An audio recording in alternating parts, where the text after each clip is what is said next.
patrimoine immatériel désigne un ensemble de choses. Il désigne les arts du spectacle, désigne les pratiques sociales, les rituels, les événements festifs, mais aussi les savoirs, les savoir-faire culturels.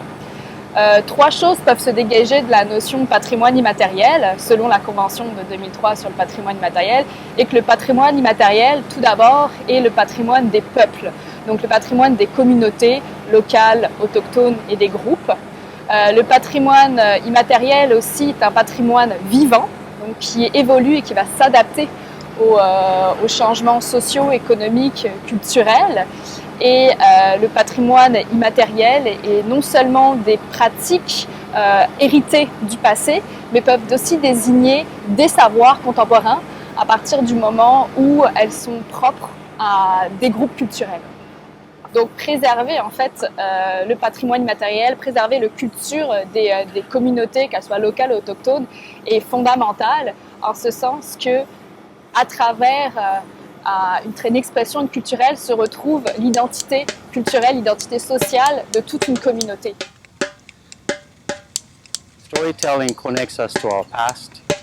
It also makes it possible for us to see a future for ourselves. Really, stories is all that we have, you know, because we need stories to heal ourselves. We need stories to know the essence of who we are as a people. The human race has been sustained by stories because stories have been in existence from as far as human beings have been around. This is how we've been able to share knowledge, we've been able to share ways of knowing about ourselves, about our cultures, our past. Where do we start from? Where do our ancestors come from? And in almost every culture has a story or a myth, a mythology about how they came to be. And it's stories that have helped us maintain that knowledge of who we are. La Convention sur le patrimoine immatériel a été adoptée par la Conférence générale de l'UNESCO en 2003 et est rentrée en vigueur 3 ans plus tard, donc en 2006. L'objectif de la Convention sur le patrimoine immatériel est d'assurer la sauvegarde de ce patrimoine-là. Donc, ce qui est important de retenir dans le contenu de la Convention est que l'objectif ultime ici est d'assurer la viabilité du patrimoine et préserver celui-ci de manière vivante et non pas de le voir comme une notion figée et muséifiée.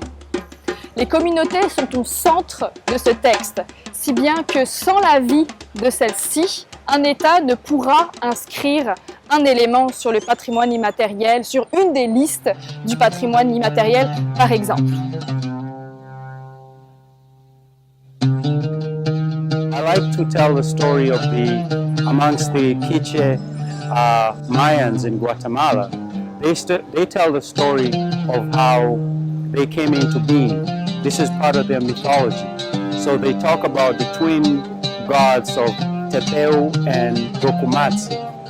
You know, Gokumatsi and Tepeu were living by themselves, and they thought, you know, we want to create a world around us. So they created hills and mountains and valleys. Finally, they saw this grandmother, well, not a human being, you know, she was an otherworldly being. And she was she had a stone and she was grinding something. They didn't know what it was, but when they looked, there were various colors there. And when they looked closely, they still didn't know what it was. So they asked the great-grandmother, "What is that?" And she said, "Oh, this is corn, this is maize." "Oh, and all the different colors. You know what? Can we have some of this?" And she said, "Oh, by all means." It's all about sharing. So Tepeu and Gokumatsi took the corn and they made it into various shades that we see the Quiche people today. And the Quiche people, they could speak, they could sing. So when they asked them to pay tribute and show their appreciation for Tepeu and Gokumatsi, they sang, they played music, you know, shakers. And so when you think about that story, how the Quiche came into being, for me now, I am thinking part of their appreciation for being created is sharing the many uses of corn, not only the many uses of corn, but how to cultivate and grow corn. That's what storytelling is for me today. It's a story that is from the past, but it's happening today, and we are developing new ways of taking these stories forward for ourselves. La Convention, en fait, ne va pas forcer les États à prendre des mesures visant la sauvegarde de leur patrimoine, mais elle les encourage, elle les invite, elle les guide à prendre des actions, finalement. C'est pour cette raison qu'on pourrait dire que la Convention a une portée très large, car chaque État va l'interpréter en fonction de ses dispositions, en fonction de ses organisations en place et de son pouvoir au niveau local et national.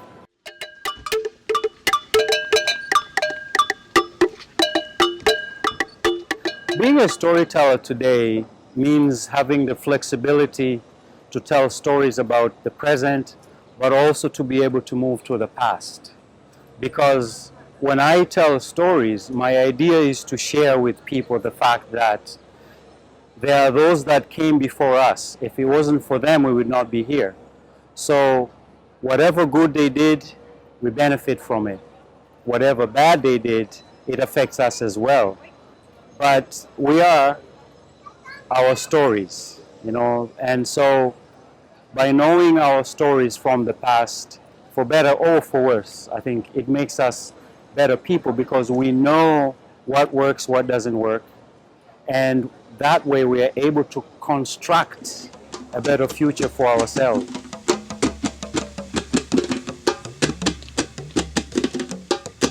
La Convention sur le patrimoine immatériel de 2003 porte l'emphase sur les traditions, les pratiques proprement culturelles, sans que presque aucun intérêt soit porté aux espaces naturels. Pourtant, quand on regarde certaines pratiques, certaines connaissances qui sont en lien avec la nature, l'espace naturel abrite ces pratiques, si bien que sans une reconnaissance, sans une préservation de ces espaces naturels, ces pratiques ne peuvent exister. I would like to say to the future generation of storytellers, tell your stories. Tell your stories. Tell your stories in a way that the stories reflect the diversity of the people that we are. We live in a world that's so diverse today in terms of religion, people's cultures, backgrounds, especially when you live in a place like Canada, where you have people coming from all different countries, and each one of them brings something about themselves, a little something from wherever they came from. If we heard their stories, we would get to understand who are our neighbors, who are our friends, you know, what is it about the places where they come from that makes them similar to ourselves rather than different. But especially, I think we need to tell our stories so that we change this colonial and neo-colonial narrative that has been in existence for a long time. Because for one, it's a hegemonic story that has been told for so long that puts Europe in the center. And by putting Europe in the center of knowledge and the universe, it relegates and marginalizes the knowledges that come from other cultures. All indigenous cultures are pushed to the background because Europe is the place of knowing. All knowledge comes from Europe. So we need to tell our stories in a way that changes that, you know, to reflect the essence of the people that we are, to reflect the fact that all of us, all our cultures have contributed to making the world what it is.